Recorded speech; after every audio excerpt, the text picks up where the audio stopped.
Hey, my name is Charles. I'm pretty fired up right now about something that I want to share with you. I'm going to do my best to keep it coherent and not too fast-paced or too crazy, but I'll tell you right now, it's going to be fast-paced and it's going to be long, most likely. So I'm going to try to slow down. I've done everything that that I can, breathing, prescription medication, everything that I can to kind of bring it down to a level that I can share what I'm trying to share with you in a sane, complete, logical way. And we should call this the index of future videos that will cover kind of each of these topics individually, most likely. And what's going to make that happen is your help figuring out which of these individual pieces and parts really resonate and which of the individual pieces and parts you want to see more about, right? Because there's way too much to cover, really all of it, especially not in a single video, especially not in the depth that you would probably appreciate on any given topic, right? So let's collaborate. Create your own videos, please.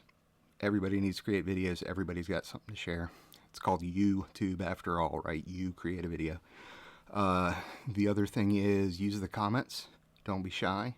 Ask questions. If you've got a question, somebody else probably does. If you've got an answer to somebody else's question, I haven't gotten to it yet, or even if I have and you disagree, chime in, right? Talk down in the comments. That's what it's about. Folks are afraid of going in the comments. Creators are afraid of going in the comments because of what they might find, and it really shouldn't be that way, right? So let's do better as a community.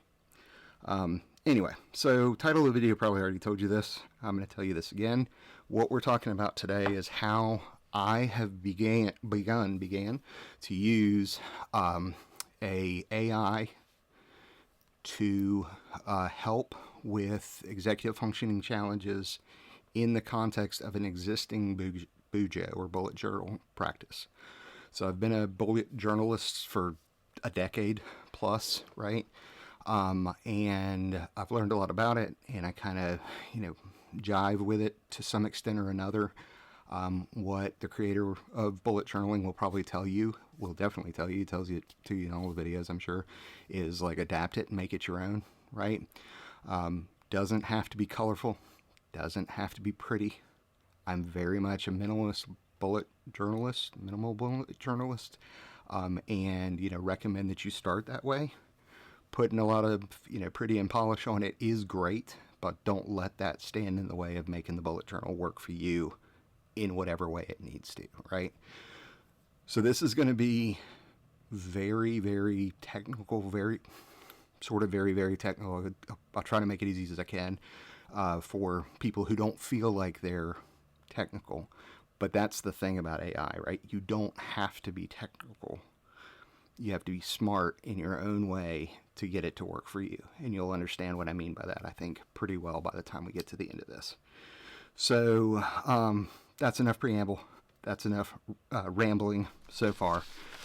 What I have done is I have used AI to create a script and material that I have supplemented to make this video.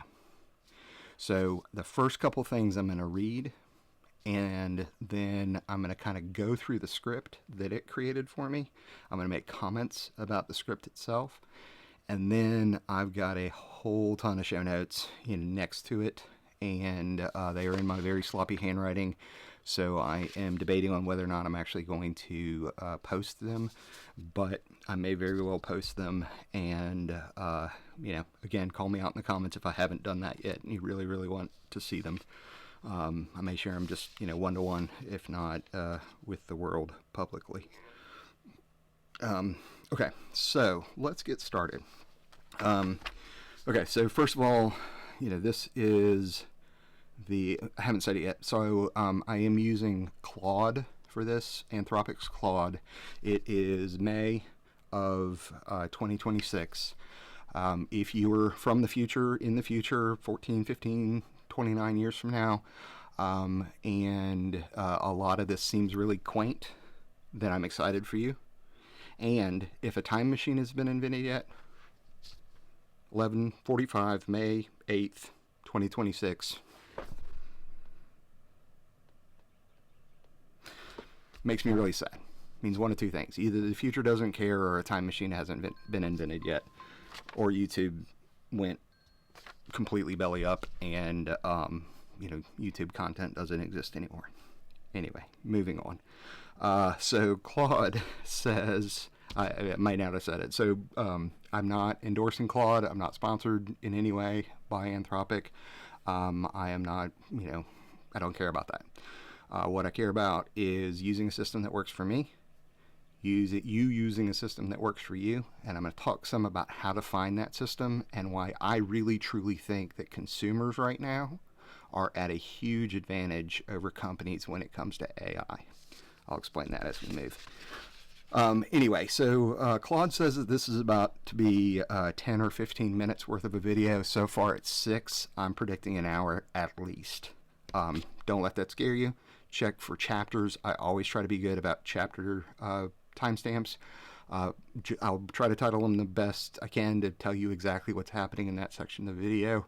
Find the ones that you like, clip them out, and again, talk about what you want to talk about down in the comments and elsewhere. I will say that this is a book, I think, already. If you are a publisher, hit me up. I also think this could be a university course or maybe a U course. I'm not calling anybody out, except that I'll say, hey, Jessica and team, ask your boss, give me a call. So moving on. This is Claude's take on what this video is about. So it says, this video documents a real-world collaboration between CHL, me, and Claude, Anthropic's AI. To support executive function, project management, daily planning. CHL has, I'm going to redact this and say, at least 1, maybe 2 disabilities. Not ready to talk about them specifically yet. Don't want to make the video about that. It will be painfully obvious to anybody who knows what those 1 and possibly 2 disabilities are by the end of this. Yes, and I mean disability in the ADA, American with Disabilities Act context. If anything that I said about disability triggers you, look up the ADA, look up it as a protected status, a protected class, and that will come up maybe soon in this video. Moving on. So I'm using Claude as a thinking partner, as an accountability system, as a productivity tool during a period of personal transition, including surgery recovery. I just had a hip replaced. I'm not that old, but had a hip replacement. A career change, multiple ongoing projects, ding ding for anybody who recognizes that, and then also burnout recovery. So I have been in a very serious, debilitating, both occupational burnout and disability burnout phase in my life. And by phase, I mean probably 5 years, 3 years. Different video will tell you all about that. If you are my previous manager and or my previous HR, maybe think about the fact that our relationship wasn't super healthy, and that this is what a reasonable accommodation looks like. Using a tool like this, licensing it, having a little bit of patience, and by a little bit I mean helping along the way, and getting your employee, and this is now speaking to anybody, right? Everybody who manages people, and or everybody who is in HR capacity, help people get out of burnout. Step 1. Step 2, help find the tools to make them productive again. And productive is a stretch. We'll probably talk about that too. We'll definitely talk about it too, because I'm going to talk about it now. The whole like life work balance thing doesn't exist in my mind. I will use the term life and work just to separate something. And the something that I'm trying to separate is what I think about as I'll tell you the categories that we use right now. We see, I mean, that's the thing is I talk about now this AI as if it's another person that I am truly collaborating with, because it is. The things that I'm separating are what I'm a bucket that I've called service. So service is anything that I do for my family, anything I do for my community. We'll go into some more details about that. And anything else that you want to put in that bucket, right? If you're spiritual, you have a church community, whatever, you can put it in that.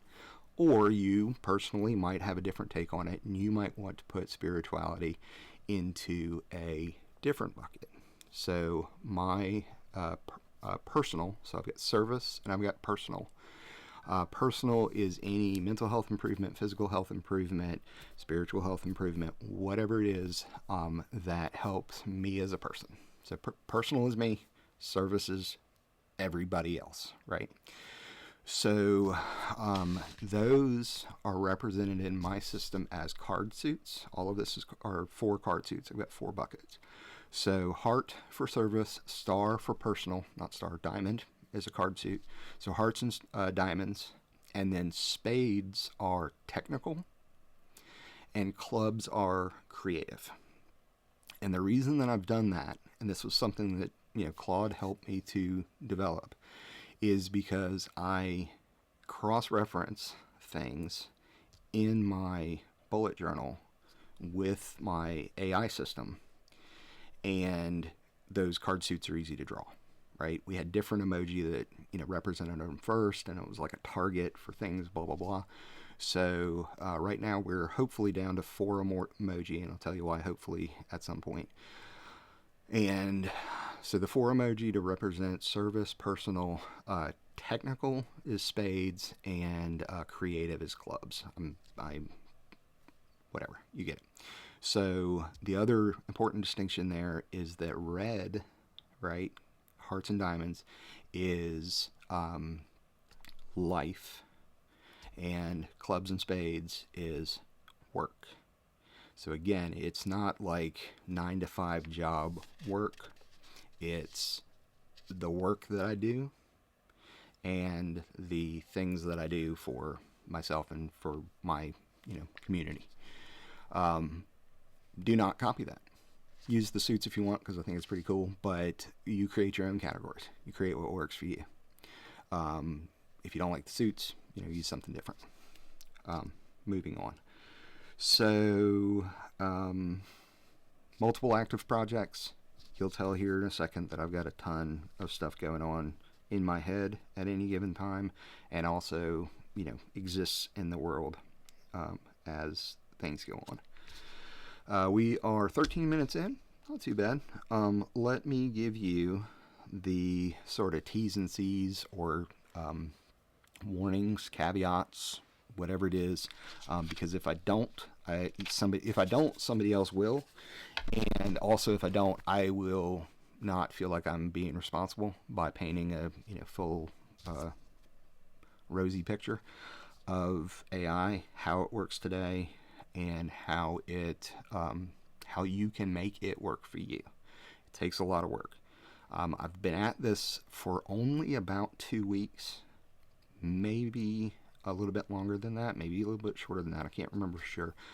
But know that I am a very, very technical person with a very technical background. I've been working in IT for 25 years.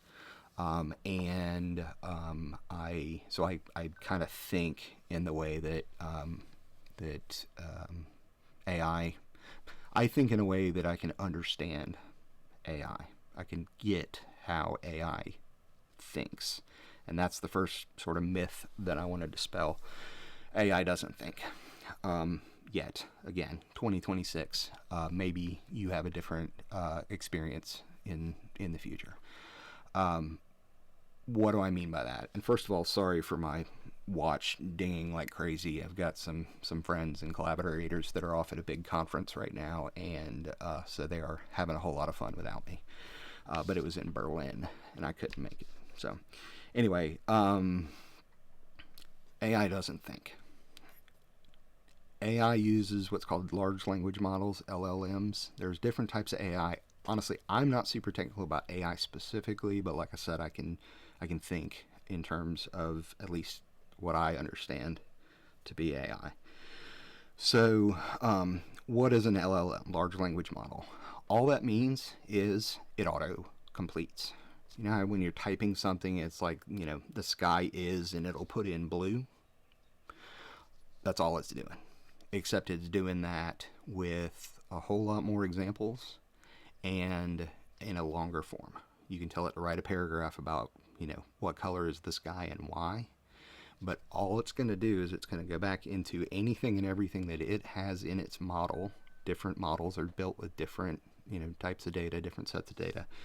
And it's going to make you an auto-completed paragraph that talks about, light refraction, the color blue, and, what the sky is.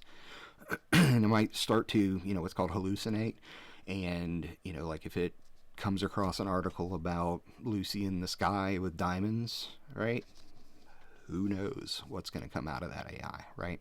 Which is another important thing to know about AI, is it can get into a feedback loop, both with you interacting with it and also itself. And what that means is, think of it as like a yes man that just follows you around. Oh, okay, yes, whatever you're feeding me, I'm going to sort of mirror it back to you, because again, all it's doing is it's taking words and it's putting them together in a way that can sort of snowball into insanity, true insanity. There is a John Oliver, love John Oliver. There's a John Oliver episode that's all about the dangers of AI. I am not even going to touch what he went into because it is terrifying. If you are at all hesitant about using AI because of terrifying things, please stop now. Don't do any of this, because there is a chance that you can spin yourself and or spin AI, whatever AI you choose to use. There's a chance that you can spin it off into just an insane direction. None of what I say here, none of anything in AI in the year 2026 is a replacement for healthcare, mental and physical healthcare, and or common sense, which isn't so common. And sorry, I'm checking my notes because I feel like I had one more thing. Oh yeah, just your own personal take care of yourself. Go to therapy if you need to. If you feel like you got a problem, talk to somebody, a human, a real life human. It might be painful. It might be difficult. Talk to a real person, right? Whether that be friend, family member, professional. AI is not your therapist. Should not be your therapist. Write that down, mark, highlight, stick it in your forehead, whatever you have to do. AI is not your therapist. It will lead you in a wrong direction. Go check out John Oliver. We'll stop there for now.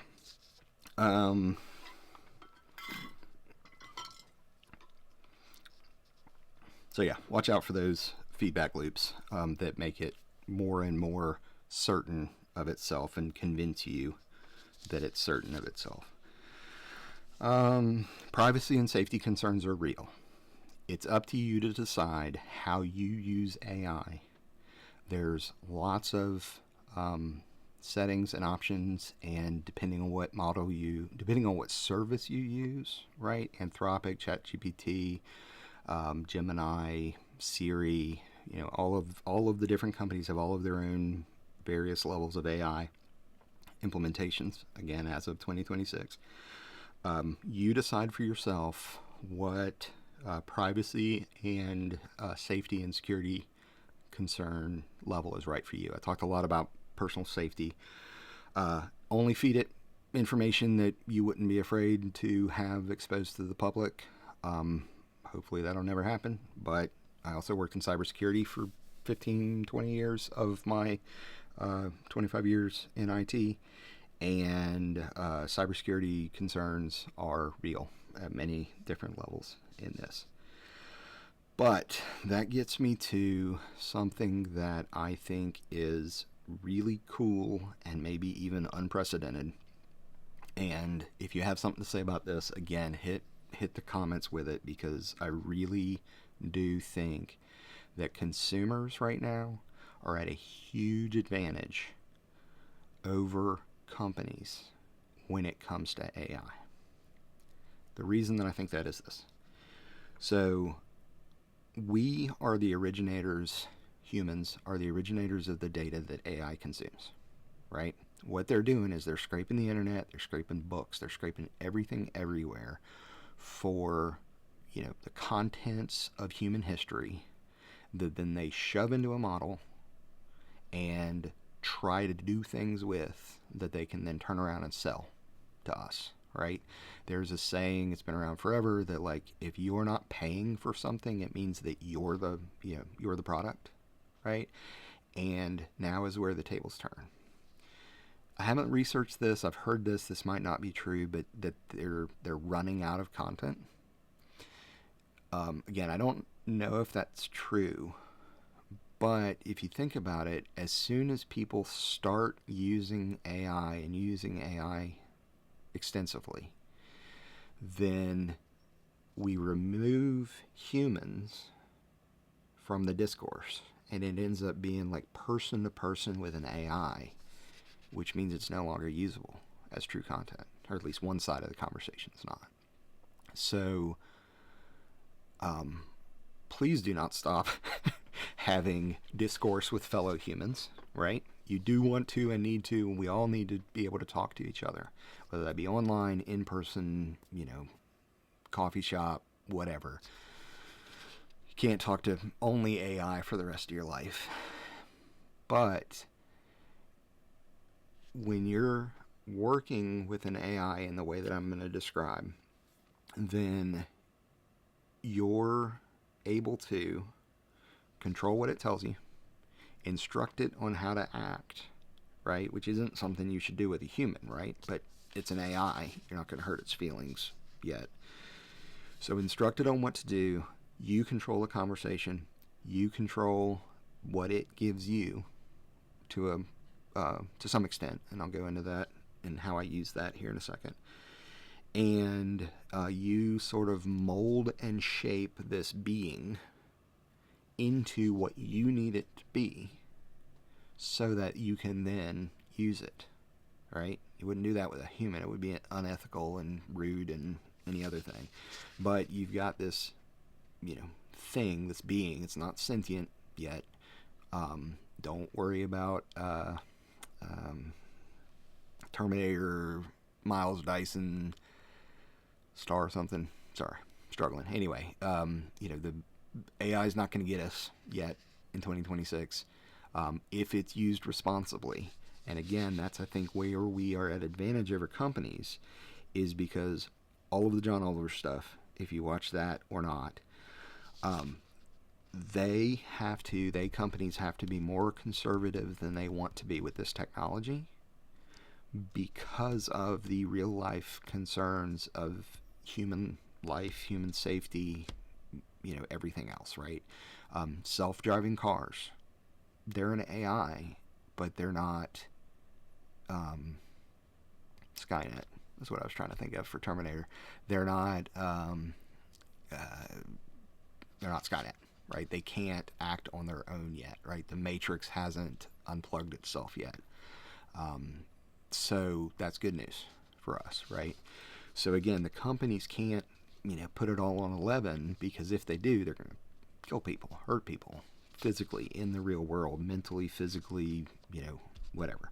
So the companies have to hold back way more than they want to. Because they're trying to be responsible corporate entities. That said, not all of them are doing a good job of it. Back to John Oliver. But what that means, and this is sort of a feature, not a bug, each AI now, the other reason, honestly, that we're at a huge advantage is AI, the back end of AI is, from a technical point of view, right, from an IT point of view, the technical back end of AI is expensive. Very expensive. Computational cycles, storage, engineers, anything and every algorithm development, researchers, blah blah blah. Anything and everything that you want to do to create a usable AI is incredibly expensive. So they want you to pay for it. And however, they have to give you something to entice you to pay for it, right? That's the way it works. Candy, the first piece of candy is always free. So they want you to use their product. They want you to come back. But at some point, they have to make money on you paying them. And that, I feel like just gut feeling is that goes back to the idea of you are the product model is not going to work anymore. Now they need us to pay because, again, the product is like kind of turning the tables on the company now. So usage limits are a feature. I'm using Claude. This morning, over the course of about 5 hours, I used 138% of my $20 monthly paid pro level license. How is it 138%?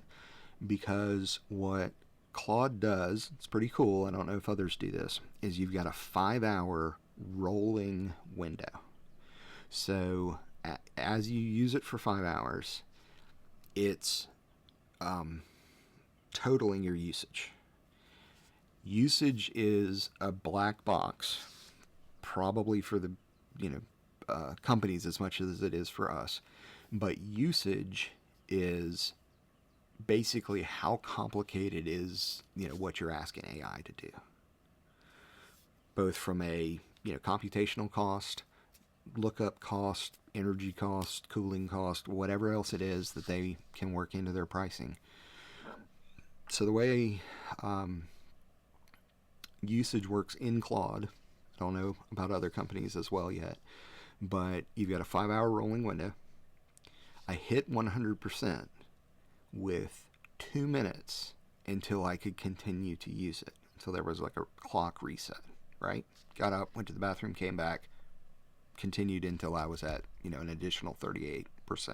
Check my usage just before putting all this together to put it on camera.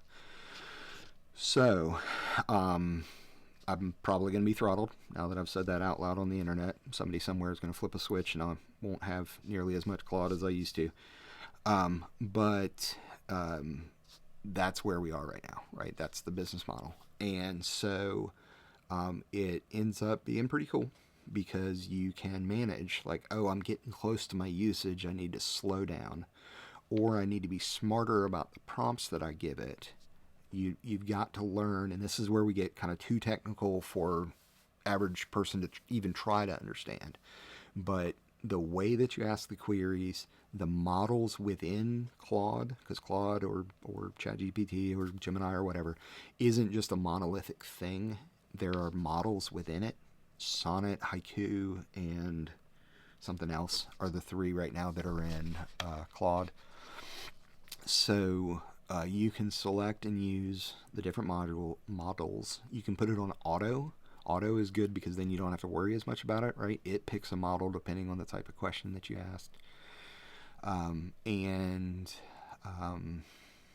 Anyway, so get smart about how you use the AI, what prompts you give it.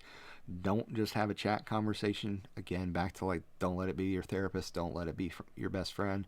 Go find real people in the real world, to have social interaction and chats with, because you're just burning up your own usage if you're like, hey, how was your morning? Because it didn't have a morning, right? Like you had a morning and it interacted with you. But other than that, actually, that's a good point. I've had a lot of trouble getting Claude just to know what day and time it was, right? Like it'll tell me, hey, why are you back? Shouldn't you be doing this? And I'll have to repeat, that was yesterday, we're moving on, sort of thing. Anyway, you get it. So let's look back at my notes. Oh yeah, biggest part of that, hadn't mentioned it yet. Jump between them, right? When you run out of usage on Claude, switch to ChatGPT. When you run out of GPT, run over to Gemini.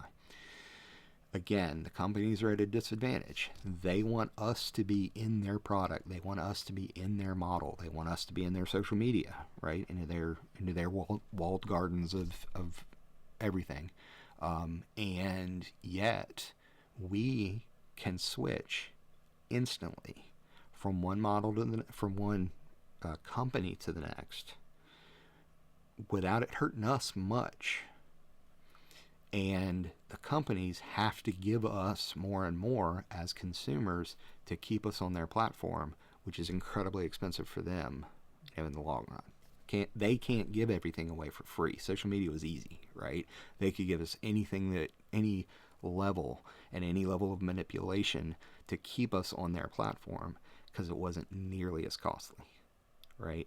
Now we're in better control because we can say, oh, I'm out of time on Claude, I'll just switch over here. And you'll learn over time, I have learned over time, which AI is better for which task. So I'm also doing vibe coding. I'm also doing hardware development with AI. This is what we're talking about today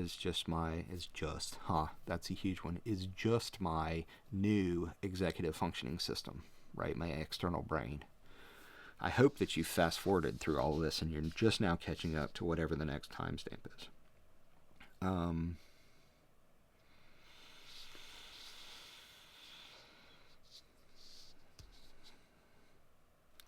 Be patient. Let the model improve over time for you. Don't get frustrated with it. Don't try to fight with it. You're gonna lose, right? Because the more sort of hostile and angry and upset and frustrated, the more the model will reflect that, and the less it'll help you, long term. Be patient. Think of it as a kid, right? You're helping a youth to develop into a adult that, I'm going to stop that analogy because it's not really that at all. I mean, that is what happens to some extent, but again, you're not like helping a sentient being grow and develop and become their own person. You're teaching a tool how to work better for you. It's almost like an analogy I'll use now is a hammer, right? Like if you could look at a claw hammer that's good for carpentry and say, I need you to be a rubber mallet today, and it would all of a sudden become a rubber mallet. That's what we're talking about, right? And that is extremely powerful once you understand that it's a tool to use rather than a being to learn, or being to teach.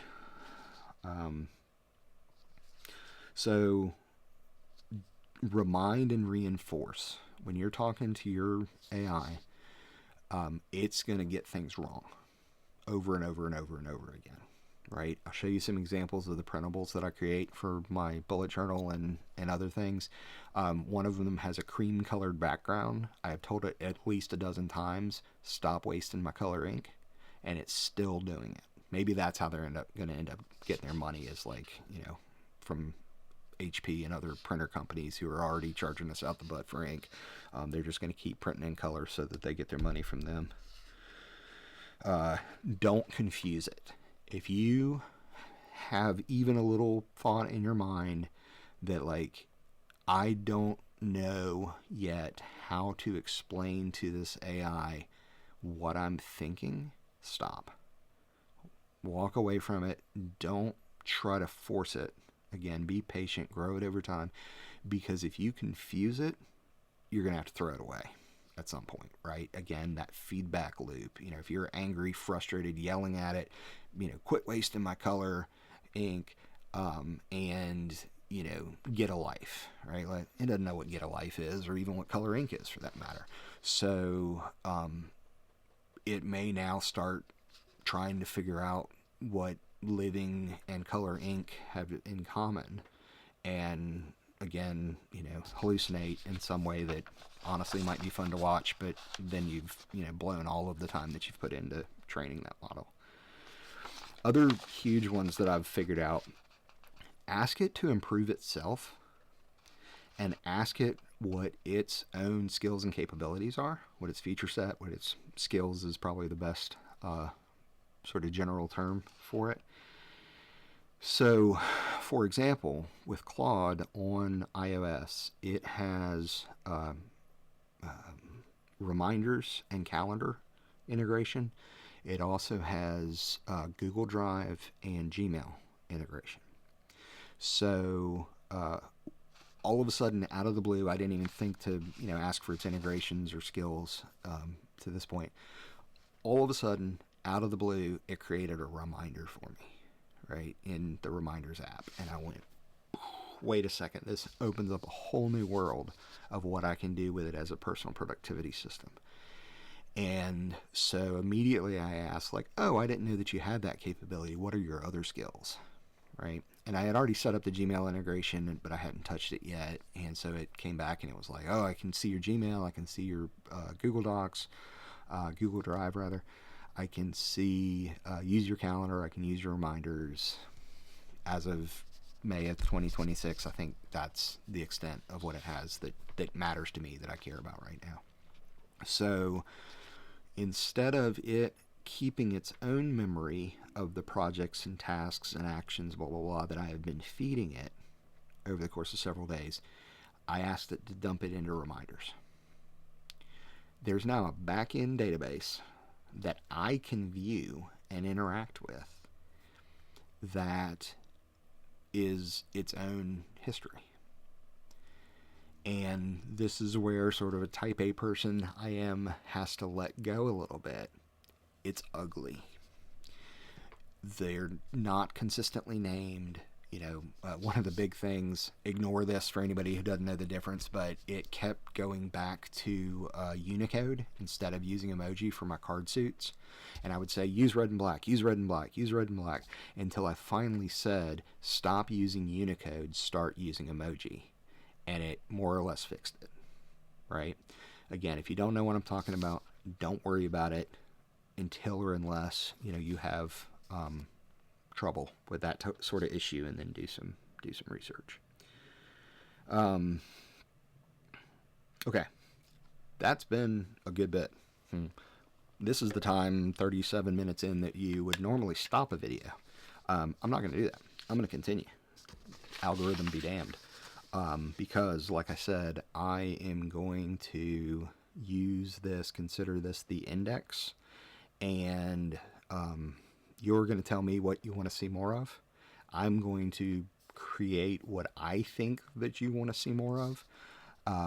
But like I said, I'm in a vacuum chamber. I'm sitting here in a vacuum chamber with a script that an AI created for me, which means, like I've been trying to highlight, I'm here by myself right now on this topic. So I'm only going to give you what I think you want. So call me an AI if you want to. I mean, really, it's really kind of true. You train me on what you want to see, and I can produce it from my own brain, my memory, my knowledge, my skills, the same way that an AI could or can. I swear, though, that I'm a sentient being. I'm not, what do you call it? Whatever it's called when, hopefully you don't think of me as AI slop. Let's start there.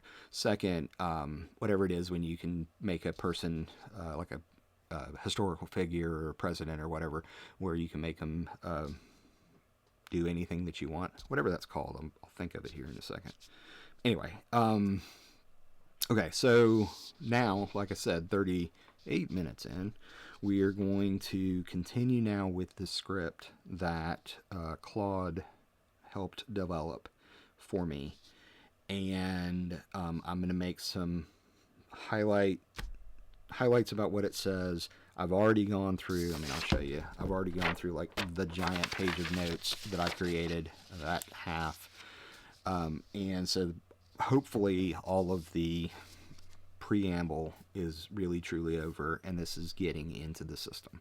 So 39:17 is where this video really begins. Okay, so I talked earlier about Let It Surprise You. So this system is called the CHL, my initials, Executive Functioning System, or CHL EFS. Came up with that on its own. It makes perfect sense, but the EFS abbreviation was kind of cool. So this is a CHL EFS. It is a morning, at its, in practice, it's a morning ritual that's modeled after a combination of bullet journaling and getting things done. Both of those two things are personal productivity systems that I've tried to make work for me. There's a whole lot more to BuJo. BuJo is sticking better than GTD ever did. And part of the trouble with GTD for me has always been, and it's been a constant gnashing and conflict in my professional career, is that it's all about, discrete atomic single actions, which for a person with the disability that I have is like both kryptonite and dynamite, and so enticing to think that it's a good idea. But have you ever heard the term yak shaving? The idea is that you may start filming a video like this, and then you realize that you need to go do this one thing, and you go do that, but then you run into this person who tells you to go do this, and then you work with them to do that, and then you end up in a car. And once you're in a car, you can go anywhere, right? And before you know it, you're in like the Tibetan mountains shaving a yak. How did you get there? You don't know. Nobody can tell you. You can't remember, why. You've never heard of a yak, much less shaving a yak. Anyway, that's yak shaving. I'm sure there's different versions of that might resonate better with you. Anyway, so this is true. 15 minutes in my chair in the morning with a cup of coffee is all it takes to complete this ritual, right? The morning ritual idea comes straight out of bullet journaling, and all I'm doing is I'm giving it structure. I'm collaborating with Claude to give it structure, and I completely forgot. I did not give Claude their opportunity. I asked Claude, I'm making a YouTube video. What do you want? You, Claude, want the audience to know? And what Claude said is, what makes this work isn't that I'm smart. It's that I show up the same way every morning. I don't judge, and I remember what matters to CHL without him having to explain it. I ask one question at a time. I read the energy level before suggesting what to do with the day. I set the intention instead of leaving that as homework. And when he says that he's scattered or exhausted or fired up about something new, I adjust. Claude adjusts. Claude's not a replacement for human connection or professional support, but for the gap between waking up and knowing what to do next. I can hold that space reliably, and that's the job. That's Claude talking to you, right? Which is pretty cool.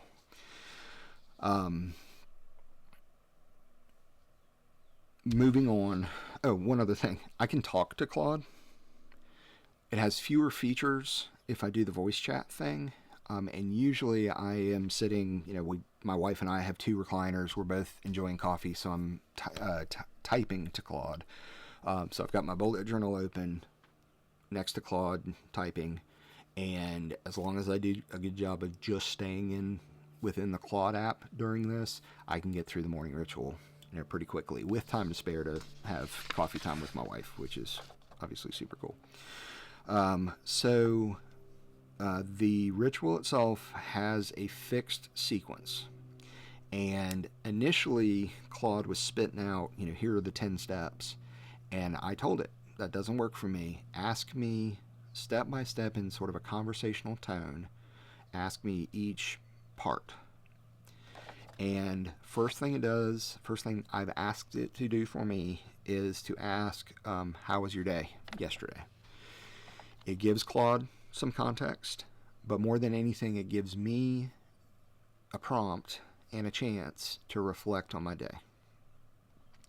So that's important, because when I wake up in the morning, me personally, I have no idea what happened yesterday, right? And if I don't take the time to stop and think about it, I will still not have any idea what happened yesterday or what's supposed to happen today, or what might happen in the future, which is what all of this is about. So then, and this comes straight out of the BuJo practice, one of the things that the next prompt is for me to write yesterday in a sentence, right? So in my bullet journal, I've got 1 line per month, 1 line per day, 12 pages of that equals a month. BuJo calls it the timeline, and 1 sentence per line each day that I write down, what happened yesterday in a sentence. Sometimes that's more reflective than others. Sometimes it's just like, went there, did this. And sometimes it's like, had a great day, blah, blah, blah. Sometimes it's felt awful, whatever it was. The other thing is then I type that back into Claude. Whatever it is I write down, I type it back in or reflect on it to Claude. And I've asked it to keep track of those sentences. Hasn't been a full month yet. What I plan to do at the end of the month is like, hey, Claude, tell me how my month went based on my sentences. We'll see how that works out. It'll be fun. The other thing is that it prompts me to rapid log, again from bullet journal, anything that has in my brain from overnight, or to look at the previous day to see if there's anything to catch up on. So this is all BuJo 3.0. I didn't say that yet. That's important. And with the newish bullet journal stuff, you have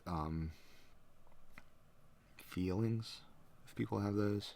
And I'm struggling for what I'm trying to describe, but what I did was they've got a 1-sheet daily, weekly, monthly, and chapter ritual with the checklist of steps that you're supposed to do in each one. And again, that page, even as a printable, which I actually now, look at that. I had that as a printable and I've taken it out of my bullet journal because it didn't work for me. Because that by itself was just a wall of text, right? Even as bullet points, it was a wall of text for me. So what that now has become is Claude asking me, going through those bullet points step by step. So rapid log anything that was, catch up on anything that you need to catch up on from yesterday, and then reflect moving forward. Reflects overnight, morning, brain dump. I'm losing track. Need to move on and actually read and use my notes. Other thing that I've got it prompted me for is a body and mind percentages check. Don't know where it came from. All of a sudden I was like, hey, I want to do a, percentages, and all I tell it is 60-80. And I've trained it now to know that 60-80 means 60% mind, 80% body. Largely arbitrary. I don't spend a whole lot of time thinking about it. It's usually, a multiple of 10, but it makes me think about it even for just a second, and then it gives Claude a little bit of context. And again, I've asked it to track that long term for me, so maybe it or me will be able to find correlations between the sentences and then the mind-body, the outcome of mind and body percentages that I give it. It also, I've asked Claude, to check the time and date. I talked earlier about how that's actually a problem for Claude for I don't know what reason. So I've asked it, even before it starts, check the time and date, check my calendar. And that way I have fixed commitments. And it might be that right then, shut the book and go, because you've forgotten that you were supposed to be out the door, half an hour ago. And but it might be that you say, oh, I've got nothing on my calendar, so I can move forward. I'll go into my bullet journal itself here in a second to sort of marry the connection of those things. And because, like I said, I think I've said, I'm working Claude on my phone, bullet journal in my hand. So this is an analog process just with Claude prompts. And again, I'm trying to marry the two by like telling it what sentence I've written and that sort of thing. So it looks at my calendar for fixed commitments. That's kind of a GTD thing, energy and commitment, right? What's the hard landscape, and what do you feel like? David Allen's got GTD has a name for that. I can't remember what it is off the top of my head. Then I've got it set to, I'll go into the weekly review here in a second and how I use that, but I've got a both this week type context and a next 7 days type context. Sorry, I'm looking around the camera to see how much space I have on my memory card. Because, like I said, we're now 50 minutes in. It's going to be longer than an hour.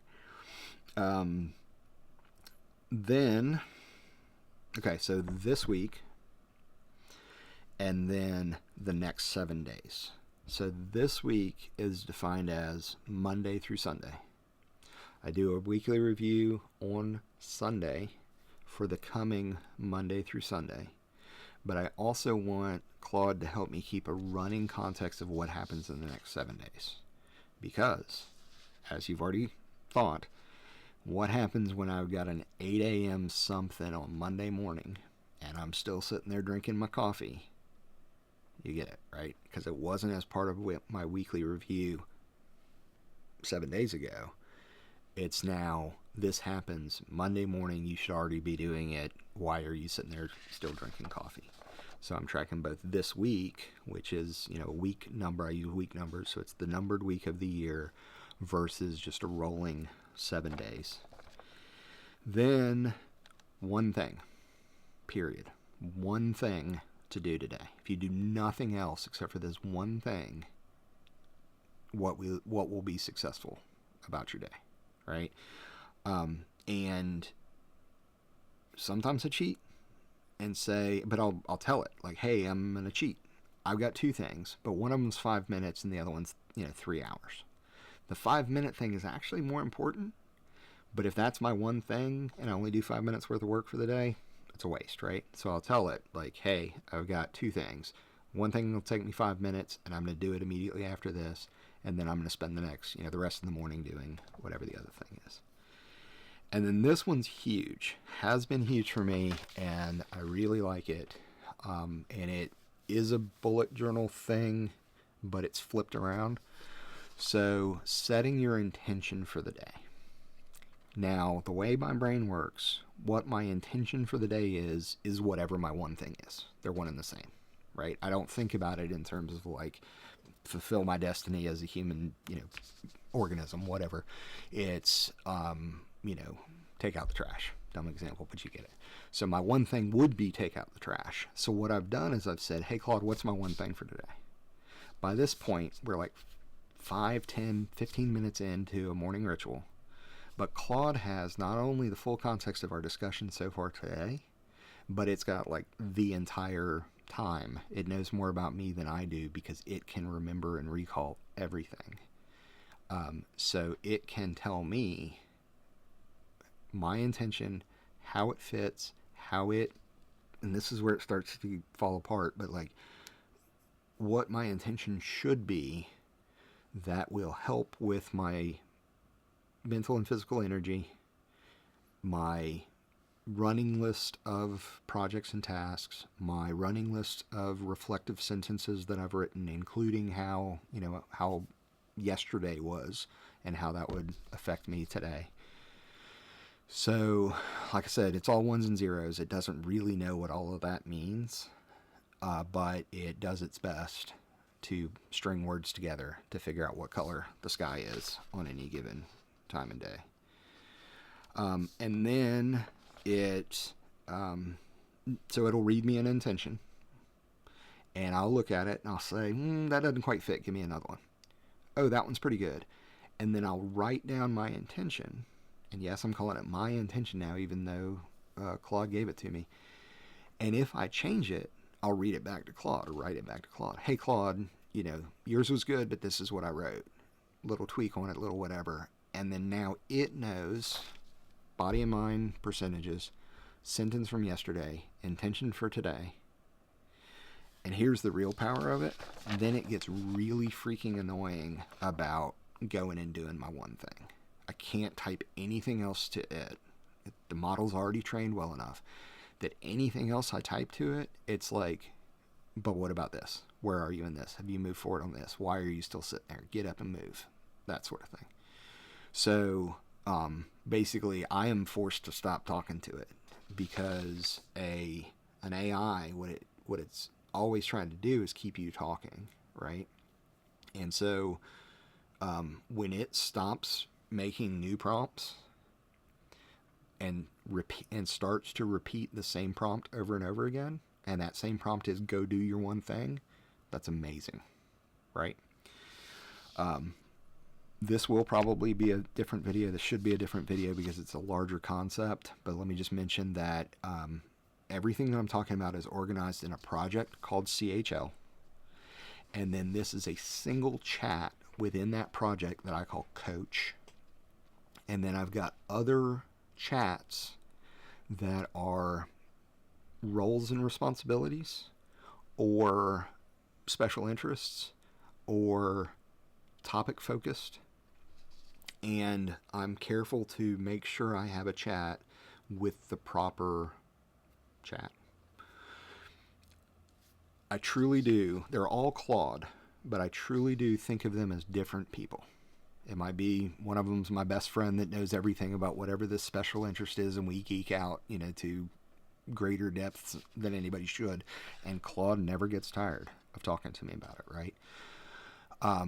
Or it might be somebody I meet like at a cocktail party, and I'm just like, hey, I heard this thing about, some new band. Sorry, I'll name drop. Angine de Poitrine, totally dated this right now. Lots of polka dots. Check them out if you haven't already. Kicked off a 4-hour conversation with what is now called my music chat because of a viral thing that has happened and is mind-blowing as far as what it was able to connect for me about my past just by having a conversation with it. I kid you not, and I'm, man enough, humble enough, whatever enough to say that I was crying by the end of that chat. Just because it was so real, talking about music, talking about everything, talking about life. And it really was all, music. It made me a playlist. Playlist is off the chain as far as it's ambient. It goes from Brian Eno to David Bowie's Black Star. That's what made me cry. And goes through a whole lot, in between. That's all I have to say about that, because I can make another video just about that. And the point is, nobody would care, nobody would watch it, but I can talk for 4 hours with Claude about it because we could. And I go back to it and I ask it questions. What was that thing you told me again? Blah, blah, blah. I've already talked about the clubs, the card suits. I also have 2 other emoji, which is a star for a quick win. So on a project list, you might see a star, and it's I think I've told it to move them to the top, but the idea is these are those low-hanging fruit that you can just check off quickly and easily. I've also got a caution symbol. So the caution symbol means that the task is blocked for some reason. So it's on my list. I need to know to do it. But if I'm ever in a sort of cleanup mode where I'm I need to I need to clean up. I need to get some of these things moving that have been stuck for a while. Why haven't I heard back from whoever? If it's got a caution symbol, then that means it's something that I should look at. And then this hasn't worked super well. I've tried to train it on the bullet journal style bullets, and it doesn't seem to get it. It wants to scratch out things that are done versus canceled. So I've kind of given up on that. I continue to use the bullet journal symbols in my book, but in my journal, but I don't try to force Claude to do it because it doesn't seem to understand and like that. Huge thing that connects Apple reminders to Claude is I already talked about how it's kind of now the back-end database. It's a database that I can see and interact with and move around. Reminders now finally has a Kanban or Kanban, sorry, somebody tell me how to pronounce that, view where you can do columns. It's also pivotable, whatever the term for that is, where the same data can be represented in columns or in sections within a list. So they're called sections in a list, and they're called columns in a Kanban view.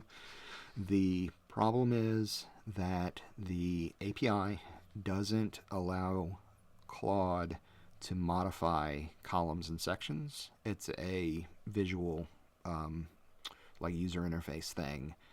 Which doesn't seem right to me, short of it's just not exposed in the API yet. I get that. I can see that. So what I've got it to do, what I've set it up to do now, and we'll see if it does it, is I've asked for it to check after Apple's Worldwide Developer Conference, WWDC, in June. So by middle June, whenever that occurs, it should know whether or not the new API, the Apple 27 OS set of operating systems, whether or not it supports that API, whether or not it offers an API enhancement to be able to do that. Geek speak, get out of here. Okay. Sunday ritual already talked about. Rolling window, it describes it here as a safety net between Sundays. I think that's a great way to think about it. I didn't come up with that. The AI did. In progress or thing. This is describing the Kanban view, so let me slow down. So there's a backlog. There's this week, so that's the fixed Monday through Sunday that I talk about. It's got the next 7 days, so that's a rolling window safety net. It's got in progress, what I'm actively working on, and then it's got done, the things that I have completed. Again, I have to manually move things, but honestly, I haven't interacted with the Reminders app very much at all because I'm just asking Claude to do it, right? Like, which of these things have I completed? But again, having it in Reminders means I have instant visibility to it when and if I need to. But again, talk to Claude, see what I'm supposed to be working on right now. Okay, so I do have some BuJo printables that I'll share with you here in just a couple minutes. If you like Alice in Wonderland, stick around because I gave it that as a prompt of collecting or creating these printables so that it didn't expose any personal information. And they're actually pretty funny. So find Alice in Wonderland in the chapters down below or in the description. So the two printables that I have, one of them is a true printable to put into my BuJo. And I call it the strip. I've had to work with it a good bit to get it to be 5 inches wide by some multiple of 3 inches tall, because I have a 3.5 by 5.5, what I call a modular bullet journal. I've got another video on that already posted. So 3 by 5 card fits into my 3.5 by 5.5 BuJo very easily. And a multiple of 3 tall, because then it can either be standalone, folded in half, folded in thirds, always 3 by 5 to put in it. I will share the visual of that here in a second, but it's a quadrant with the card suits that I talked about. So service, personal, tech, creative is my set of quadrants. And then landscape is a printable for not to stick in my BuJo, but a view of my Kanban board. And again, I'm unapologetically paper. I've got paper in front of me, even though I'm super technical. For this, if I was scrolling on a phone, like a notification would come in, and the whole day would be ruined.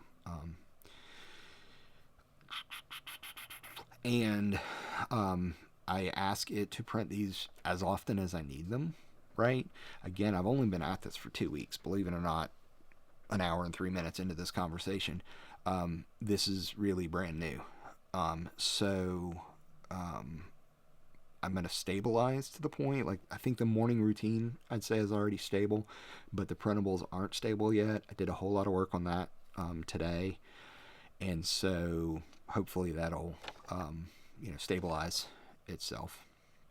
So this is really funny. So everything thing that I've said so far, once I got kind of through my preamble notes, it says what we built together, and then middle of the next page is the beginning of the script. So it kind of did 2 scripts back to back, but that's okay. So I'm going to skim through this real quick to see what I haven't talked about yet. One thing that is funny is it gave me what do you call it, stage notes, where we open on me sitting in a desk or recliner with my coffee, super casual introduction. So I will show you my coffee, but I won't force you to watch me slow pan into me sitting in my recliner.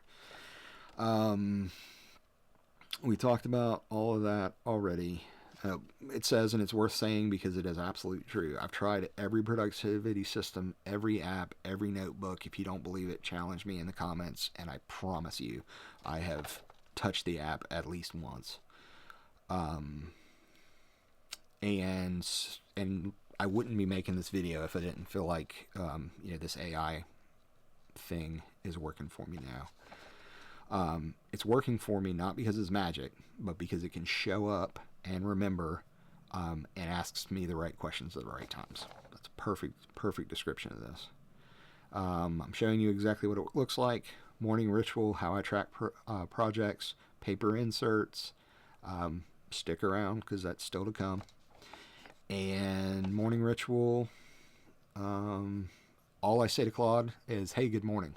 And then everything we talked about earlier kicks off. Again, question by question, not a wall of text. If it hits me with a wall of text, I'll say, hey, remember this is supposed to be a conversation. And I'll go, oh yeah, I forgot. Again, that's that, like, be patient and remind and reinforce. So I say good morning, and it starts the ritual. Part of the ritual, first thing that it does to prepare is it checks my calendar, scans my email. That's new. I'm not sure how much I love that yet, but I honestly scans my personal email, I should say. And there's nothing in there right now that I care whether or not it makes it. Do not, please, again, cybersecurity hat on, don't enable this for your company email, or again, anything that you would be upset if it made it to the internet, unless you have company approval to do it, right? And that's a huge deal.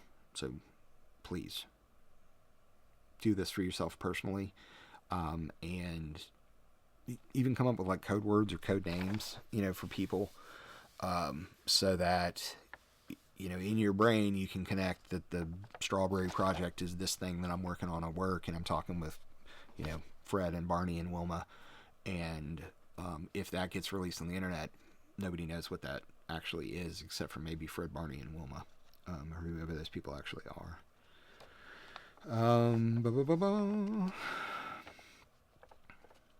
Go through the ritual step by step, have a conversation, check the energy percentages. Like I said, 60-40, just whatever feels right for you, or however you want to track it. If you want to put 4 stars, 5 stars, whatever. And then, between the two of us, after having reflected on that, we figure out what's realistic for the day. One thing, exactly what it sounds like, not a list, not a theme, one thing. Claude will push back if I try to add 3. Sometimes I cheat. Claude said that it pushes back if I try to load 3, but it hasn't done that yet, which is interesting because that means that it has it in its mind that it's going to push back or has the ability to push back. And then we talked about setting the intention. Claude reads the room, my energy, what's happening, what I said yesterday, offers me something to carry into the day. I can push back, but I usually don't have to, right? Pushback is really just, like I said earlier, no, that doesn't feel right. And then, I worded that a little bit differently. That's it. All right, so then that's sort of the morning ritual part. Then timestamp now into project management. So again, it's tracking stuff in reminders, but it's got a full memory and context and can pull things up. I can ask it to print my strip or my Kanban and or my project package, which means both of those two things. So I can ask it to print one, the other, or both together.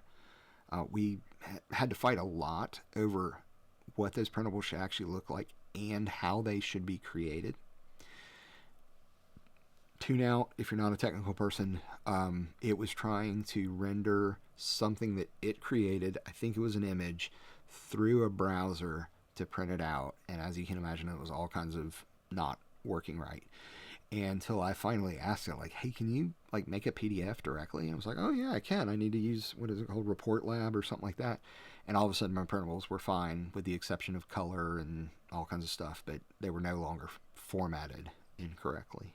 Another like human gray matter idea that I had to give it was, don't worry when you create a PDF of trying to rotate the PDF to be landscape. Like if you open the thing digitally, the pages are still portrait, but they're printed. The content is on it, landscape mode. And for whatever reason, I had trouble like creating a landscape PDF digital. But I said to it, I was like, I don't care what form it's in as a digital file, because I'm just going to turn the page sideways when I get it in my hand. And so like explaining that to it, I was like, oh yeah, like I don't have to worry about turning it as a digital file. Simple stuff like that, right? And again, it's all ones and zeros in its head. It's all autocomplete. It doesn't think. It is just auto-completing sentences for you. So when you give it a technical task to do, then you have to explain to it what that technical task is and how it might be able to solve it, because it's not able to think creatively about how to solve things the way that humans are. Humans are amazing animals. We have created this AI that can do things for us as a tool in ways that we have never been able to do things in life. Again, if you're in the future, like holy acceleration. The internet was one thing. Social media set us back a little bit. Congratulations for where you are today. So proud of you. Hopefully, unless you're like living in a cave with sticks and stones again, but that's a different video.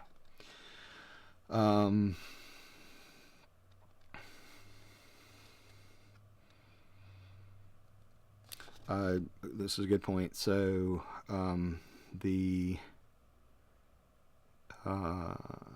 that's just talking about the next 7 days versus the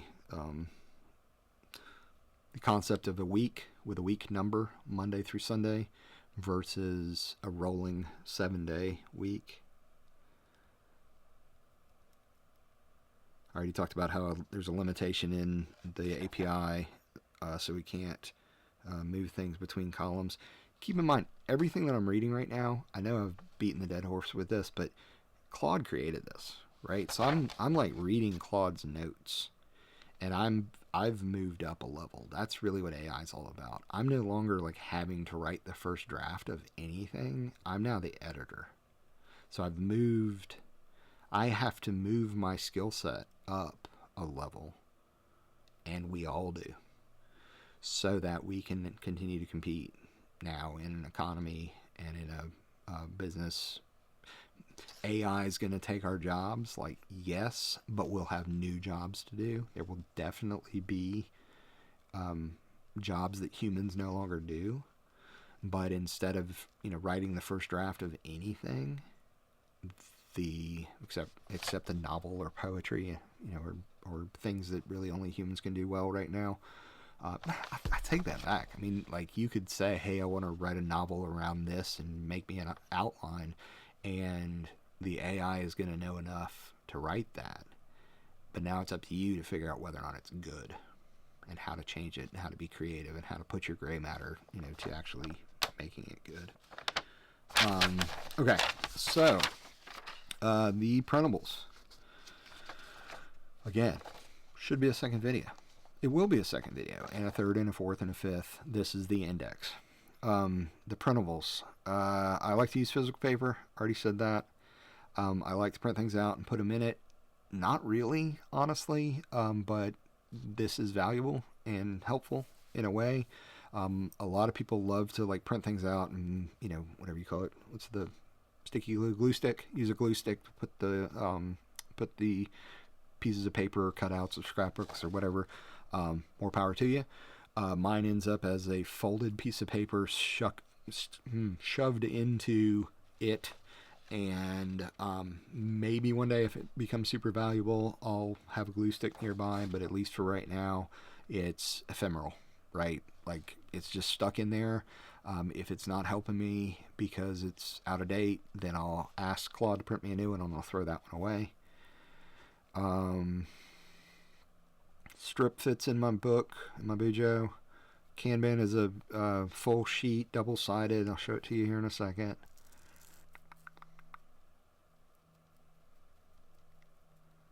Is this for everyone? Here's Claude's closing, which won't be my closing.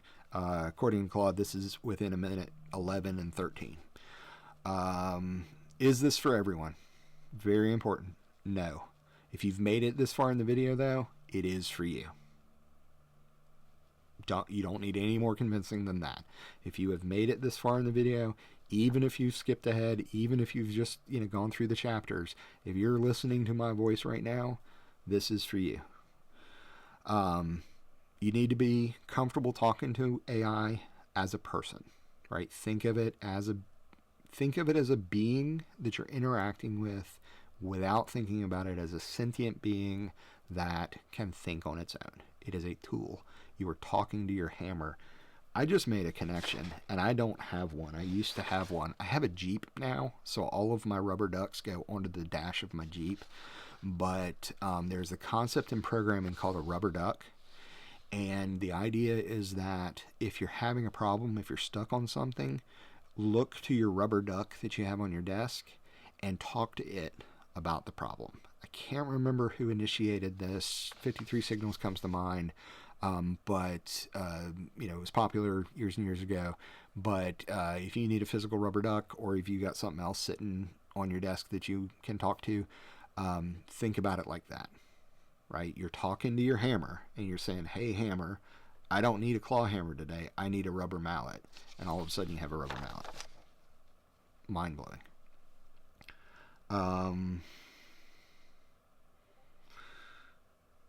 I need to be okay with the fact, you need to be okay with the fact, this is a script it has written for you, that, let me read this more carefully. You need to be okay with the fact that it doesn't remember everything perfectly, and you need to do the actual ritual even when you don't feel like. So it just said, it doesn't remember everything perfectly. I'm going to push back on that and say it remembers everything perfectly. What it doesn't know is how to recall it perfectly. So that's, again, back to that be patient and train it and, learn how to kind of coax the things out of it. But, if you can keep an index in your head, in your bullet journal, somewhere else, and say, what happened on May 8th of 2026, it should be able to tell me that I recorded this video, because Claude and I worked together all morning to prepare, and then during our morning ritual tomorrow, I'm going to tell it, hey, I shot that video, and I'm going to do it conversationally, and now, Claude knows, and it should be able to call back if it's gotten good about knowing what the date is, which it hasn't yet. It should be able to call back and go, oh yeah, that was the day that you recorded that video. How did it turn out, right? Because then it'll make the connection that I've asked it to do that for me, right? To engage me in conversation, to be reflective.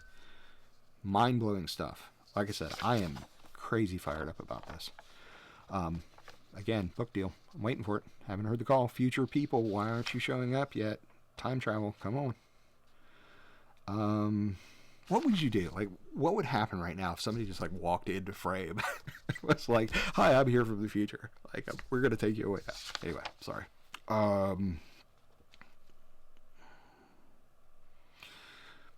Use it as a tool. Your brain is different from my brain. You have struggles, you have challenges. I have struggles and challenges. You need different things than I need. different things make sense to you than make sense to me. You think about this as a tool in a different way that I do. All of that is valid, and all of that is why this is so powerful, right? Why the same exact tool. I have Claude, you have Claude. If we met in person, we could have a conversation about what does your Claude do for you, right? And again, I'm not endorsing Claude, just that's the one that I've sunk some time into and can talk about right now. Not sponsored in any way, not interested in sponsorship,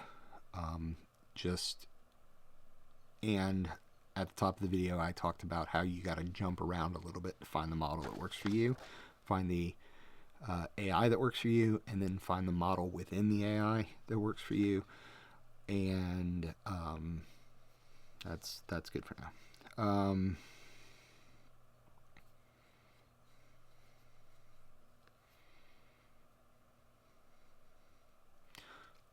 I'll say it again to reinforce it.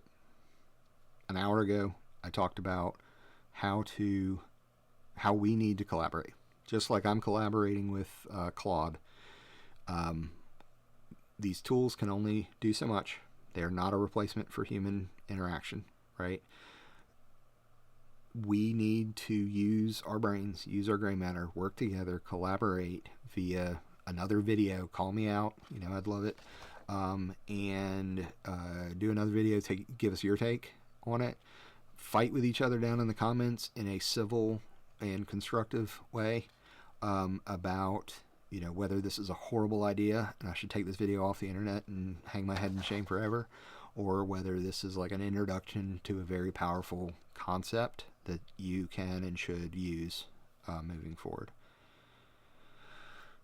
Hashtag 7 different things that it wants me to use as a hashtag.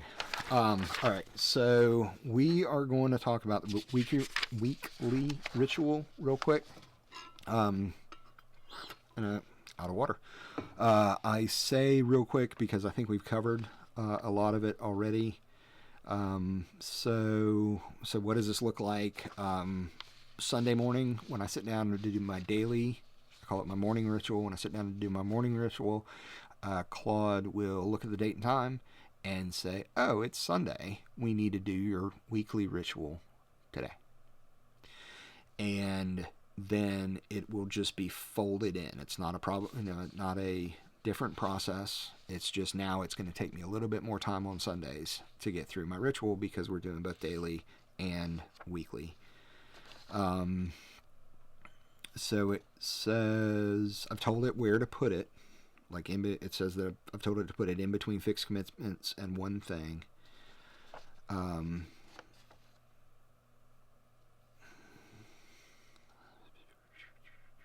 Hasn't happened yet, but if it was Sunday and I was like, I can't do it right now, it will, what I would say to Claude if that were to happen is, hey, I can't do it right now.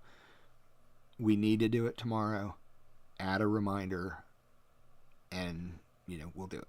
Like I said, I haven't had to do that yet, and maybe it'll work, maybe it won't, and maybe I'll train it so that it does work if it doesn't. This is good reflection, though. Historically, before I started using this, I was trying to do them on Mondays. Mondays didn't work for me because in my career job, it was like hit the ground running, and I would be, 3/4 of the way through my day before I was like, oh yeah, I was supposed to do my weekly review today.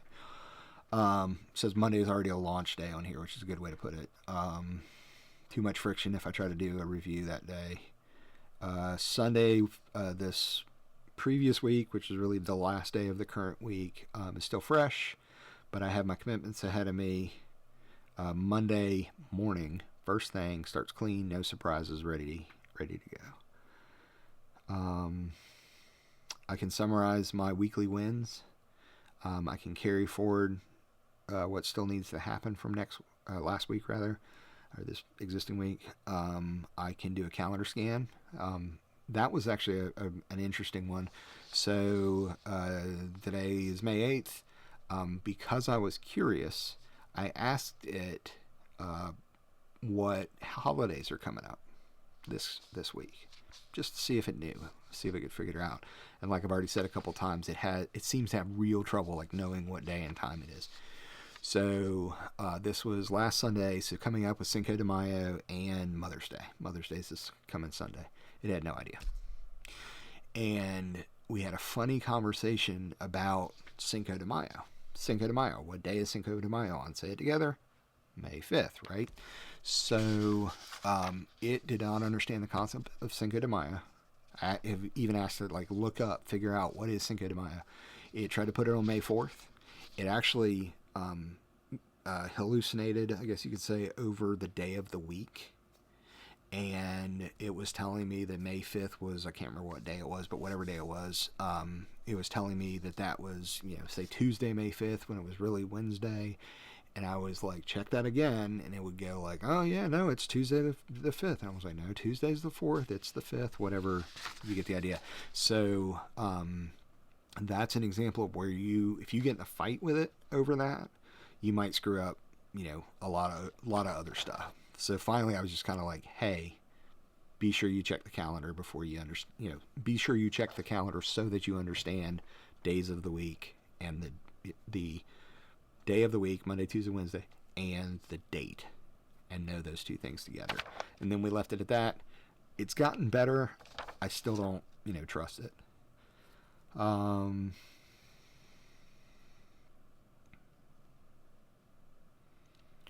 All of this is stuff that we've already talked about.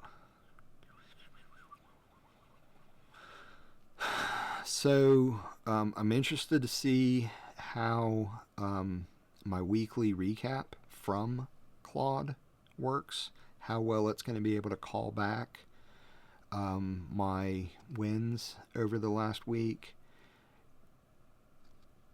This is all still developing, so we'll see. Looking forward to seeing, though. I'm excited about that. Also looking to see how well it is, how good of a job it does, understanding what I've completed, checking it off within reminders, and then carrying it forward into the next week if I need to. Again, it can't do the automatically moving from column to column within reminders. Maybe yet. Maybe it can do it by the time you're watching this. But, genuinely that's a good thing for me, because then I have to engage with reminders a little bit if I'm using reminders directly. And already talked about that. The comment that it wants me to tell you is the whole weekly review adds maybe 5 extra minutes to the ritual. I'd agree with that. Excuse me. Monday has no surprises, and that matters a lot when your brain doesn't handle surprises well. That was a good point. All right, so now we're at minute 13 of the video. Moving on. Now, for a lot of you, the whole reason that you wanted to see this was to see my printables. And so that's where we're going next. Are you excited? Me too. Okay. How do I want to do this? I want to do this way. All right. This is my bullet journal. And oops, I have done a video about this in the past, so I'm not going to go into it in a whole lot of detail. Look for Modular Bullet Journal System on my channel to find it. This is an example. This is not today, to protect the innocent. This is, I can't remember if my phone number is on this page or not. It is. So my phone number, I always put it on the journal so that if somebody finds this, they know how to get to it, or get it back to me rather. And then I am not going to flip ahead to the current month, but here is a blank timeline page. And then I also have a blank, what I call the events page. I have not yet been disciplined enough to go ahead and pre-populate the dates. I should do that so you can see my friendly face. So this would be a complete template if it had the numbers 1 through 15 here, 16 through however many days are in that month here. I also put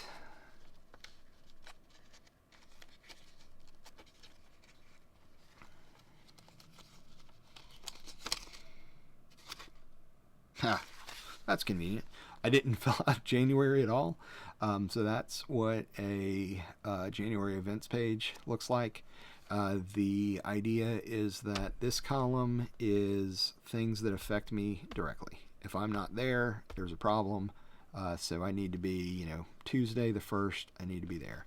I said earlier that I use week numbers. They're not super commonly used in the States, but I think that it's really cool that you can have, numbers 1 through 52 or 53 to represent the 52 weeks in the year. And so this would have not everything that's happening that day, because obviously it wouldn't be able to fit, but the high points. So what I would do, and let's say that I was going on vacation, like the 2nd through the 3rd, I call them my lollipops. I'd put a circle representing the event date that comes from BuJo, and I'd do like that, right? So that covers now, starts on the 2nd, moves down, then I'd write in whatever. So that's the thing I'm doing.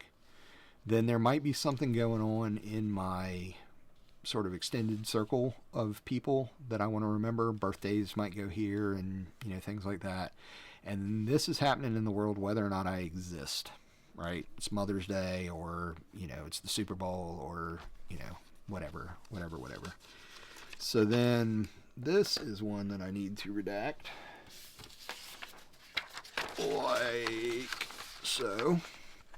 But January timeline, filled in, same exact column, right?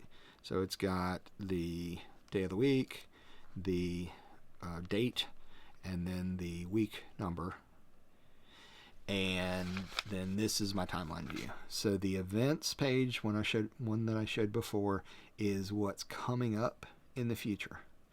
At the beginning of the month, I write that down, should write that down, obviously didn't for January, and then each day in the timeline view, that's what actually happened. The events view, I may only look at once, but it is valuable to me to look at my calendar a month ahead on the first day of the month, or at the beginning of the month, whatever day your monthly review is, monthly ritual. And again, if it loads it into my brain one time, I reflect on it one time, it might end up in a ton of different projects that I have to do, or something to prepare for that. Like, Mother's Day coming up.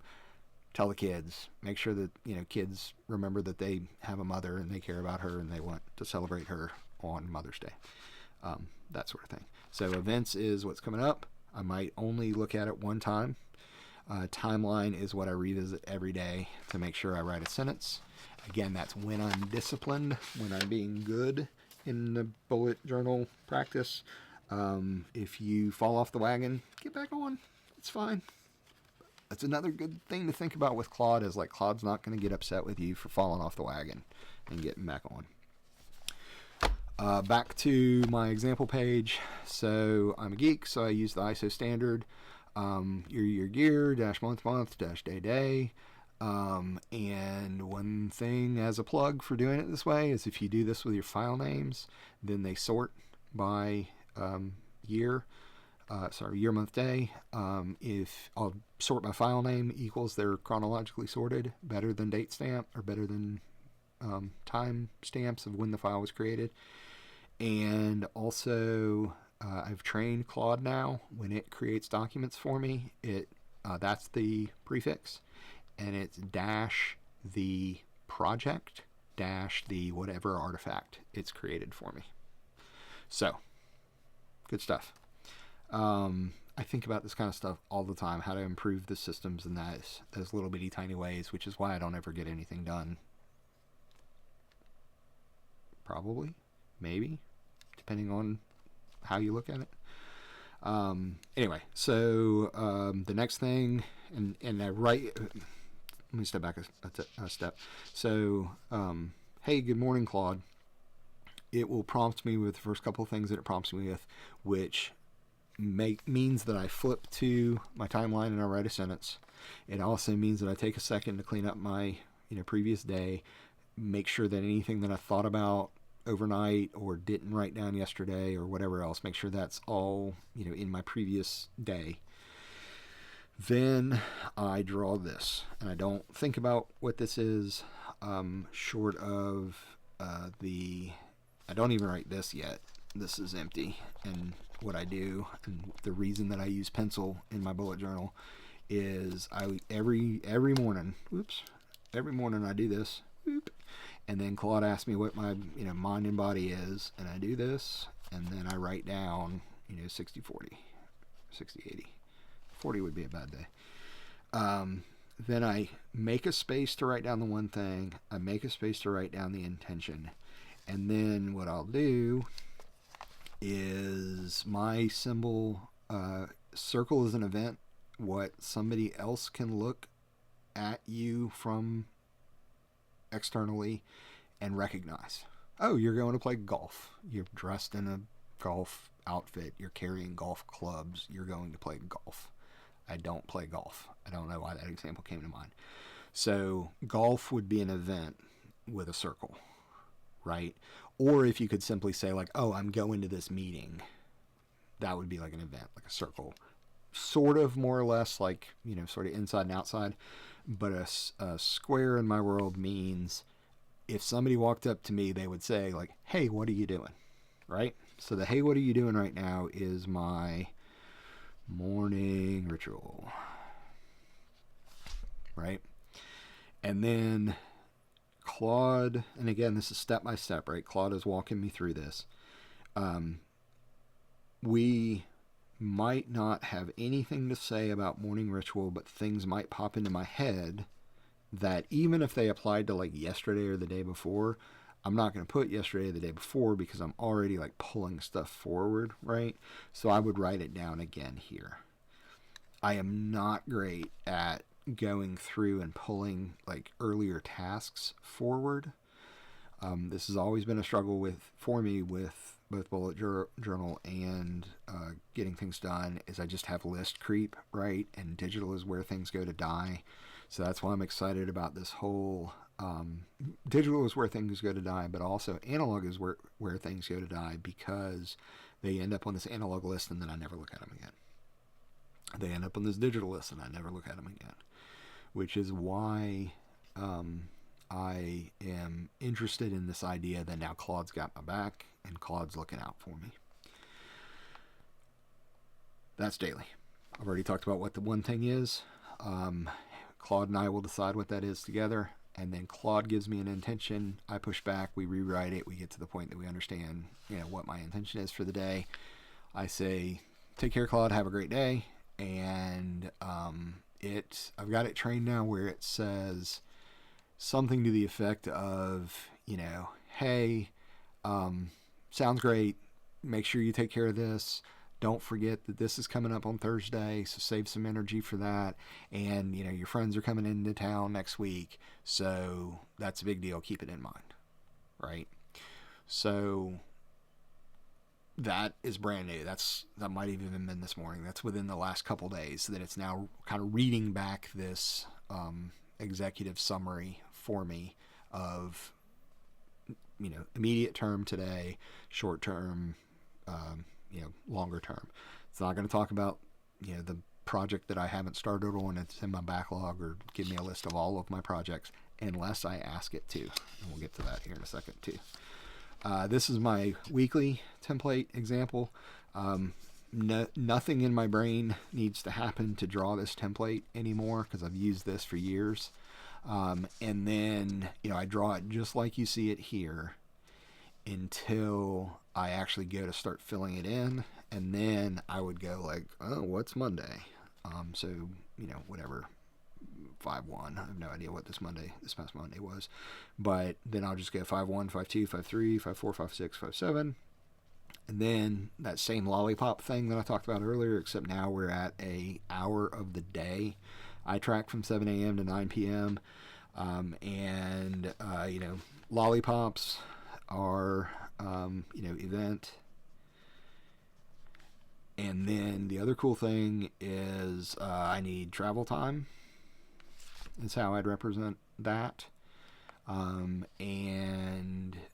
I don't usually do squares on here, but like if I wanted to do the thing, and I think the thing will take me 2 hours to do, something like that, right? This is something somebody else can recognize without asking. That's something that I know what I'm working on, but somebody else would have to ask.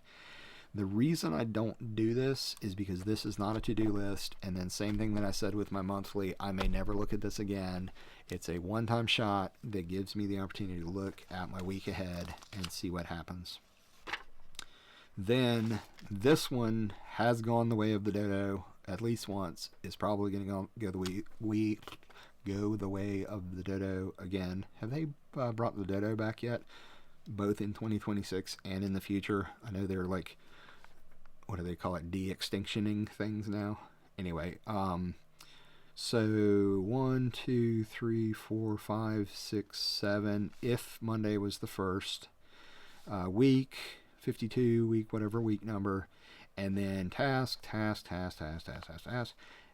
also Alistair Method of like, hey, this has to happen on Monday, Wednesday, Friday, whatever. And the reason this has gone away and come back and is going away again is because I put stuff on here. I feel shame when I don't get it done. I feel shame when I have to pull it over. So I stop looking at it and I stop pulling it over. Absolutely, if this works for you, and Ryder will tell you that this is a feature, not a bug, having to go back and revisit those things. I absolutely agree with that for some people. For me, personally, it doesn't work. Things go on this list to die, and they die, and that's why I need Claude in my life. Fun little straight edge. This is for, to help people who have trouble focusing. I saw them in a bookstore, and I love that thing. So, anyway. That's a distraction. Let's move on. Okay, so a printable. Finally, right, BuJo people? We're here. We're there. Get some glue sticks out. Put this here so that I can remember. I gave the Alice in Wonderland theme as a prompt to Claude. Who knows what happened? What would have happened if it had done it on its own? I fed it an idea. It can't think. I fed it the idea to use Alice in Wonderland as the examples. It ran with it. It was fun. The first thing under personal is grow to the right size. Love it. So, yes. And, the other thing about that is, like, this is my template. All that I said was don't expose personal information and make this about Alice instead about me, right? So this is Wonderland week 3. Love it, love it, love it. All this is great. Okay, so let's talk about this first. So this is a true printable that you might put into your BuJo. And like I talked about earlier, I've got the 4 quadrants. Claude and I are fighting over these black squares. Like, why are you littering these lines with black squares? Somehow I've gotten lucky now that it's got the dots so that in the BuJo world you can do the, oops, I'm trying to look at the screen and do it. And so somehow these dots have happened where I've fought with it about that before, but I actually got upset with it and I was like, why are you littering my things with these black squares? And how I'm trying to address it right now with Claude is I'm saying you can use 6 emoji. 5 emoji, 6 emoji. You can use the 4 suits, 4 card suits, a star, and a triangle, the caution triangle. You will note that there are no stars and no caution triangles on here, so my guess is that that's what that's supposed to be. It's just completely forgot what it's trying to do there. But why it would try to put squares in each of the headings, I have no idea. It drew that solid line this way and a dotted line that way. Type A people, live with it. I'm the same way, but if you want this to work for you, you can't fight over every little thing, except that you can fight over time. This should be, if they got it right, a 5-inch wide, bam, by 3-inch tall, bam, except that it's folded so that it will be 6 inches tall, bam, yet again. If these lists were longer, and mine are, this might end up being a trifold, so it would be 9 inches. And again, this one came out right, but we did a lot of work this morning to get it there for the video. So it might, forget about all of this yesterday. Here's another good example. I told it I don't need to have the suits restated down here at the bottom in the key because it's already up here. But quick win and blocked, this should be a star and that should be a caution triangle. So you can see now I'm looking at the thing to say these two squares should be a caution triangle that represents blocked, but it didn't do it right. It didn't figure it out. There's a printable. What do? You fold this in half. You stick it inside your bullet journal in replace of the weekly actions. These are projects for me, but could just as easily be individual tasks that you track if you want to. I'm better about thinking, remembering, knowing, making up, recreating, changing my mind about what the next action should be. But it's the project list that I struggle with because if there are too many, it blows my circuits. If they're not sorted correctly, it's a problem and it blows my circuits. Like if tech was up here in the corner, it would blow my mind and I wouldn't ever get service or personal because I'd be focused on this column more than anything. This quadrant. So, again, train your AI to do its own thing. Get out the glue stick if you want this to be in here. Maybe make it a foldable like this. If you want to get Frankenstein with it. Frankenlog, hello, buddy. Then you do it, cut this out, fold it, glue it, whatever you need to do. What is... I can think of his name. I can think of Frankenlog, but I can't think of what it actually looks like at this point other than it's a Dutch door. Anyway, whatever that is. Somebody shout it out in the comments. Sorry to the guy. I won't use your name, but you know who you are. Look up Frankenlog. His stuff is great. He is hilarious. And moving on. So, that... By the way, if you can't tell, if you're watching this right now, you were my advisor on how to do a YouTube video because I feel like my video is very much like yours right now. Anyway, he is laughing. We are laughing together. We've kind of sort of met online, but not really. Okay, so this is the Kanban, and again, this is Alice's thing. So, one thing to note, if this is done correctly, what did I just do with that?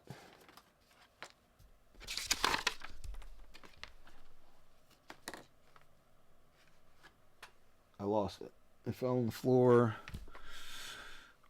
I wish I still had it. But this should look exactly, the items on this list should look exactly like the items that were on the other list. Except that they're sorted differently. We still have, even though that's tiny, that's a Unicode versus emoji thing, we still have tiny little hearts and stars, and that is a spade, believe it or not. So they're still sorted in the same, they're still grouped in the same context. It's not the right word for that. I'm getting tired. Video needs to end now. But we have backlog, we have this week, we have the next 7 days, we have in progress, and we have done. Another thing to note, it had all of the same instructions. It had all of every piece of information that it needed to have when it printed this and the other one. They were both done with the same instruction or the same prompt. This one got squares, the other one got dots. So these are check marks like this versus the bullet journal style dots. Again, type A people, just live with it and go with it and try to fix it over time, but don't stress too much. So what we're not doing right now is attending the Mad Hatter's Tea Party. Theoretically, this would move over into the next 7 days or this week, if it works correctly.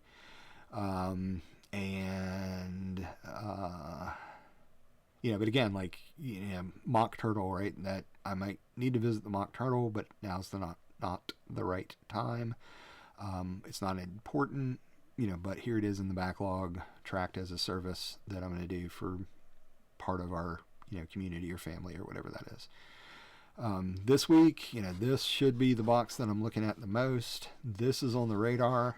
I should ask it to kind of flip these two, so that I am working on the things that are actually in progress. Like this now is the theme of the world, theme of my life, theme of everything is like in progress as a personal. I need to grow to be the right size. How poetic is that? And then theoretically in reminders, if I check this off, or if I tell Claude that I've completed it, then it should move over into this column as done. I said earlier that Claude couldn't do these columns this way in reminders, which is absolutely still true, but it can do it itself. When it creates a printable, it knows what column it's in. It just doesn't have the API control to be able to change it in reminders. And actually, now that I think about it, that's why I created this printable, is so that I could easily sort these when I went and looked at them in reminders, because these should be 1-to-1. But now that I'm looking at this, maybe I'm not ever going to look at reminders again. I'm just going to ask it for a printable every time. I asked it to make a 2-page thing, because I knew that I wanted the printable. My printer defaults to printing 2 sides to save paper, but I knew that the printable was going to have to be its own thing. So I said, create me a 3-page thing.